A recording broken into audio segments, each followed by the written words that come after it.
2024 లేదా 25లో డిగ్రీ లేదా బీటెక్ చదివారా? సాఫ్ట్‌వేర్ జాబ్ కోసం ఎదురు చూస్తున్నారా? అయితే కోడ్ జ్ఞాన్ 100 డేస్ కోర్సులో చేరండి, జాబ్ సాధించండి. సో చాలా మంది ఆడపిల్లలకి సాఫ్ట్‌వేర్ కెరియర్‌లో కొన్ని సందర్భాల్లో బ్రేక్ వస్తూ ఉంటుంటుంది. మళ్ళీ కెరియర్‌ని రీస్టార్ట్ చేయాలి అనుకుంటే ఎటువంటి స్ట్రాటజీస్‌ని ఫాలో అవ్వాలి అంటారు? మళ్ళీ వాళ్ళు వేటిపైన ఫోకస్ చేయాలి అంటారు? చాలా మంచి క్వశ్చన్. చాలా మంది తెలుసుకోవాల్సిన విషయం ఇది అసల. ట్రూ. ఇక్కడ మనం ఒక వర్డ్‌ని తీసుకొని వాటిని డిఫరెంట్‌గా ఎలాబరేట్ చేద్దాం. జీ తీసుకుందాం. Starts with G. జీ అంటే గ్యాదర్. ఫస్ట్ మనకున్న స్ట్రెంగ్త్స్‌ని, మనకున్న డౌట్స్‌ని అన్ని క్లియర్‌గా లిస్ట్ అవుట్ చేసుకోవాలండి. స్ట్రెంగ్త్స్ ఏంటి, డౌట్స్ ఏంటి, రెండు క్లియర్‌గా ఒక పేపర్ పెన్ను తీసుకుని దాని మీద రాసుకోవాలి ఫస్ట్ ఆఫ్ ఆల్ మనం. ఓకే. ఇక్కడ స్ట్రెంగ్త్స్ గురించి మాట్లాడితే ఫ్యామిలీ సపోర్ట్, హస్బెండ్ సైడ్ నుంచి సపోర్ట్ ఎలా వస్తుంది, ఫాదర్ నుంచి, మదర్ నుంచి, ఫ్యామిలీ సపోర్ట్ ఓవరాల్గా ఫ్యామిలీ మెంబర్స్ నుంచి సపోర్ట్ ఎలా వస్తుంది అన్నది లిస్ట్ చేసుకోవాలి. అంటే అందరూ అన్ని వేళల్లో అవైలబుల్గా ఉండరు, ఒక్కొక్కరు డిఫరెంట్ టైమ్స్లో అవైలబుల్లో ఉంటారు. దాన్ని మనం first of all list out చేసుకోవాలి. మనం దాన్ని ఎలా యూస్ చేసుకోవాలి అన్న దాన్ని మనం తర్వాత అనలైజ్ చేసుకోగలగాలి.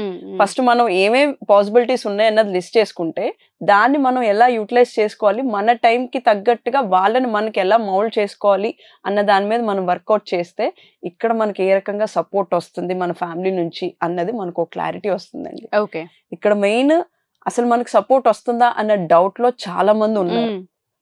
మ్యారేజ్ వల్ల టైం లాగ్ అయిపోతుంది, పిల్లలు రెస్పాన్సిబిలిటీస్ వల్ల ఇయర్స్ లాస్ అయిపోతూ ఉంటారు చాలా మంది. దాన్ని ఎలా ముందుకు తీసుకురావాలి, అసలు రాగలమా అన్న భయాలు చాలా ఉన్నాయి. ఇక్కడ వాళ్ళు హెల్ప్ చేస్తారా లేదా అన్నది ఎంత ఇంపార్టెంటో, మనం వాళ్ళని హెల్ప్ తీసుకోవడానికి అసలు మనం రెడీగా ఉన్నామా అన్నది కూడా అంతే ఇంపార్టెంట్. మనం డేర్ స్టెప్ వేయగలము అంటేనే మనకు వాళ్ళు సపోర్ట్ చేస్తారండి.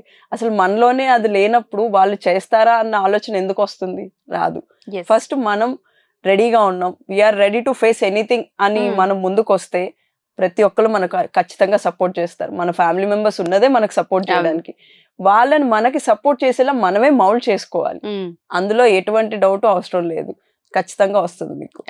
దాన్ని ఎట్లా మోడిఫై చేసుకోవాలి, ఏ రకంగా అనలైజ్ చేసుకోవాలి అన్నది చూసుకోవాలి మనం. టైం డ్యూరేషన్ అన్నది ఎంత ఇంపార్టెంటో ఆ క్యాలిక్యులేషన్ అన్నది కూడా అంతే ఇంపార్టెంట్. మనకు వచ్చిన టైంని ఎట్లా క్యాలిక్యులేట్ చేసాము, దాన్ని ఏ రకంగా మన వాళ్ళ దగ్గర మనం కూర్చొని డిస్కస్ చేసి ఇట్లా చేస్తే నాకు హెల్ప్ అవుతుంది, నేను ఫర్దర్ గా ముందుకు వెళ్ళాలి అన్న మీ సపోర్ట్ నాకు కావాలి, అది ఎట్లా రావాలి అన్నది కూర్చొని మాట్లాడుకోవాలి, డిస్కస్ చేయాలి.